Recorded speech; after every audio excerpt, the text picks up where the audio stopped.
تمام تجارتی بینک جو ہیں وہ مل کر زر کی تخلیق کرتے ہیں، ٹھیک ہے. تو وہ 800 روپے کسی نہ کسی بینک میں جمع ہو جاتے ہیں، اور اسی طرح پھر وہ بینک بھی اپنا بیلنس شیٹ کو اس طرح بنائے گا کہ نئی امانت اس کے پاس 800 روپے آئی، اس میں سے اس نے 20% نقد کی صورت میں اپنے پاس رکھ لیا. 1000 روپے کا 20% 200 روپے تھا، 800 کا 20% جو ہے وہ 160 روپے ہے. تو 160 روپے میں سے باقی پھر بچے 800 میں سے 640 روپے، جسے وہ آگے قرض دے دے گا، ٹھیک ہے. تو اس کے بھی واجبات 800 روپے اور اس کے اثاثے جو ہیں وہ بھی 800 روپے. تو اس طرح یہ عمل جاری رہتا ہے. اس کی ہم آگے اگزامپل دیکھتے ہیں کہ پہلے دور میں ایک بینک کے پاس 1000 روپے جمع ہوئے، زر نقد کا تناسب تھا 20%، اور اس میں سے 20% کے لحاظ سے 1000 میں سے 200 روپے اس نے زر نقد کی صورت میں رکھ لیے، 800 روپے کا نیا قرض جاری کر دیا، ٹھیک ہے. وہی 800 روپے پھر دوسرے دور میں کسی اور بینک میں جمع ہوئے، اس میں پھر بھی زر نقد کا تناسب 20% ہے، تو 800 کا 20% 160 روپے وہ اس نے زر نقد کی صورت میں بینک میں رکھ لیے اور 640 روپے کا قرض جاری کر دیا. پھر 640 روپے کسی اور بینک میں جمع ہوئے، اس کا 20% 128 روپے اس بینک میں جمع ہو گیا، اور 512 روپے اس بینک نے آگے مزید قرض میں دے دیے، ٹھیک ہے. وہ 512 روپے پھر کسی اور بینک میں نئی امانت کے طور پر جمع ہوئے، اس کا 20% 120.50 روپے جو ہے وہ زر نقد کی صورت میں رکھ لیا گیا، اور 409.50 روپے جو ہیں وہ قرض کی صورت میں کسی اور کو دے دیے گئے. اب یہ سائیکل چلتا جائے گا. کب تک چلتا جائے گا؟ جب تک یہ زر نقد 200 جمع 160 جمع 128 جمع 120 جمع 81 100 یہ 1000 روپے کے برابر نہیں ہو جاتے. جو امانت پہلی دفعہ آ کے جمع ہوئی ہوتی ہے 1000 روپے، جب تک کہ یہ زر نقد جمع ہوتے ہوتے اس کے برابر نہیں ہو جاتا تب تک یہ سائیکل چلتا جاتا ہے، ٹھیک ہے. اور جہاں زر نقد جمع کرتے ہوئے اس نئی امانت کے برابر آ جاتا ہے، وہاں پر پھر اس 1000 روپے سے جو زر کی تخلیق جتنی ہونی تھی وہ وہاں پر رک جائے گی، ٹھیک ہے. تو اس 1000 روپے کے جمع ہونے سے 4000 روپے کا نیا قرض جاری ہو گیا، ٹھیک ہے. اور زر کی تخلیق کتنی ہوئی؟ 5000 روپے، ٹھیک ہے. یعنی یہ زر نقد وہ اپنے پاس رکھتا گیا، نئی امانتیں جو ہیں جتنی جمع ہوتی گئی ان کو ہم جمع کریں گے تو ہمارے پاس کل زر کی تخلیق آ جائے گی، ٹھیک ہے. اور جتنا نیا قرضہ جاری ہوا اس کو ہم جمع کرتے جائیں گے تو وہ نیا قرض آ جائے گا.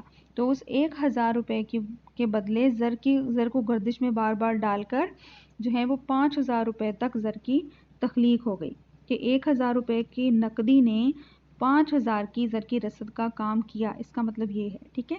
تو زر نقد کا تناسب جتنا زیادہ ہوگا اتنے نیک کم قرضے جاری ہوں گے، اتنی زر کی تخلیق کم ہوگی. اور زر نقد کا تناسب جتنا کم ہوگا اتنے ہی یہ زر کی تخلیق زیادہ ہوگی اور نئے قرضے زیادہ جاری ہوں گے، ٹھیک ہے. تو اعتباری زر کی تخلیق کا جو فارمولہ ہے وہ کیا ہے؟ نئی امانت بٹا زر نقد کا تناسب. یعنی کہ نئی امانت کتنی ہے؟ 1000 روپے اور زر نقد کا تناسب تھا 20%، ٹھیک ہے. تو جب ہم 1000 کو ڈیوائڈ کریں گے 0.02 پہ 0.20 پہ، یعنی 20% پہ ہم ڈیوائڈ کریں گے تو وہ آتا ہے 5000 روپے، ٹھیک ہے. اسی طرح اگر یہ تناسب 20% کی بجائے 30% ہو تو زر کی تخلیق ہوگی 3333.33، ٹھیک ہے. یعنی کم تخلیق ہوئی ہے. 20% تھا تو 5000 کی تخلیق تھی، اگر زیادہ ہو گیا تناسب 30% تو کم تخلیق ہوئی ہے. وہ کس طرح سے کہ جیسے جب 20% تھا تو 1000 میں سے 200 روپے رکھ کر 800 روپے کا قرضہ جاری ہو گیا. لیکن اگر یہ تناسب 30% ہوتا تو 1000 میں سے 300 روپے وہ بینک اپنے پاس رکھتا اور 700 روپے کا قرض جاری کرتا، ٹھیک ہے. تو جتنا نقدی کی صورت میں وہ اپنے پاس رکھے گا، جتنی زیادہ مقدار زر کی، اتنا ہی وہ کم قرض دے سکے گا، اتنی زر کی تخلیق کم ہوگی، ٹھیک ہے. اور اگر یہ تناسب کم ہوگا جیسے کہ 20 کی بجائے 10%، تو 1000 کی نئی امانت جمع ہونے پر زر کی گردش کے ذریعے نئے قرضوں کے ذریعے 10,000 روپے کی تخلیق ہوگی. یعنی 1000 کا نوٹ جو ہے وہ 10,000 کی رسد کا کام کرے گا، ٹھیک ہے. تو اس طرح سے بینک جو ہے وہ زر کی تخلیق کرتے ہیں کہ جو نقدی اس کے پاس جمع ہوتی ہے امانتوں کی صورت میں اس کو وہ گردش میں ڈال کر زر کی رسد میں اضافہ کرتے ہیں اور زر کی تخلیق کا باعث بنتے ہیں، کی وجہ بنتے ہیں. ہاں جی، اب ہم نے پڑھنی ہے حدود یا بندشیں، یعنی زر نقد کی اعتباری زر کی تخلیق میں جو حدود یا بندشیں آتی ہیں وہ کیا ہیں؟ سب سے پہلے ہے زر نقد کی ضرورت، کہ لوگ اپنا تمام تر پیسہ تو بینکوں میں جمع نہیں کروا دیتے، بلکہ وہ بہت سارا پیسہ تو اپنی ضرورت زندگی پر خرچ کر دیتے ہیں، پھر اس کے علاوہ جو رقم ان کے پاس بچتی ہے اسے وہ بینک میں جمع کرواتے ہیں، اور اس میں سے بھی بینک کو زر نقد کی صورت میں اپنے پاس کچھ رقم رکھنی پڑتی ہے، اور باقی جو ہے وہ قرض کی صورت میں وہ گردش میں ڈالتے ہیں۔ اس طرح سے جو ہے وہ زر کی گردش میں زر کی تخلیق جو ہے وہ محدود جو ہے وہ ہو جاتی ہے، جتنی امانتیں کم جمع ہوتی ہیں۔ پھر ہے ضمانتوں کی قلت۔ بینک جب بھی کسی کو قرض دیتا ہے تو اس کے بدلے ضمانت کے طور پر کوئی جائیداد، کوئی زمین جو ہے وہ رکھتا ہے اپنے پاس گروی، لیکن اگر کسی شخص کے پاس کوئی جائیداد زمین نہیں ہے، اس کے پاس ضمانت کے طور پر رکھوانے کے لیے کچھ نہیں ہے، تو وہ قرض نہیں لے پائے گا۔ تو عام طور پر تو جو قرض لینے والے ہیں انہی پر ڈیپینڈ کرتا ہے کہ زر کی تخلیق کتنی ہوگی، ٹھیک ہے۔ تو آگے جو پوائنٹ ہے قرض داروں کی قلت، وہ بھی اس چیز کو بتا رہا ہے کہ بینک جو ہے وہ اصل میں زر کی تخلیق نہیں کر رہے ہوتے، بلکہ جو قرض لینے والے ہیں وہ زر کی تخلیق کر رہے ہوتے ہیں، کیونکہ جتنے زیادہ قرض لینے والے ہوں گے بینک اتنا قرض جاری کرے گا، ٹھیک ہے۔ اگر قرض لینے والوں کی تعداد کم ہوگی، ان کے پاس ضمانتوں کی قلت ہوگی، اتنا ہی کم قرض دے گا بینک، اور اتنی ہی زر کی تخلیق جو ہے وہ محدود ہو جائے گی۔ مرکزی بینک کی پالیسی۔ مرکزی بینک اب نظام زر کو کنٹرول کرنے کے لیے مرکزی بینک جو ہے وہ پالیسی بناتا ہے۔ زر نقد کا تناسب جو ہے وہ بھی مرکزی بینک بتاتا ہے کہ کتنا ہوگا، شرح سود بھی مرکزی بینک بتاتا ہے۔ تو اگر ملک میں افراط زر ہے تو مرکزی بینک یہ چاہے گا کہ ملک میں زر کی تخلیق زیادہ نہ ہو، زر کی رسد کو کم کرنے کی کوشش کرے گا، ٹھیک ہے۔ اس طرح تجارتی بینک کو جو ہے وہ مرکزی بینک کی پالیسی پر عمل کرنا ہوتا ہے، اور اسی قدر زر کی تخلیق کرنی ہوتی ہے جس طرح مرکزی بینک چاہتا ہے۔ اس کے بعد ہے زر نقد کا تناسب، وہ جو میں آپ کو پہلے بتا چکی ہوں کہ زر نقد کا تناسب جتنا زیادہ ہوگا اتنا ہی زر کی تخلیق کو بینک کم کرے گا، اور جتنا ہی زر نقد کا تناسب یہ کم ہوگا، جیسے 20% ہے تو 5000 زر کی تخلیق ہوئی ہے، 30% تھا تو 3333، اور اگر 10% تھا تو زر کی تخلیق 10,000 روپے تھی۔ تو زر نقد کا تناسب جتنا زیادہ ہوگا زر کی تخلیق اتنی کم ہوگی، اور زر نقد کا تناسب جتنا کم ہوگا اتنی زر کی تخلیق زیادہ ہوگی۔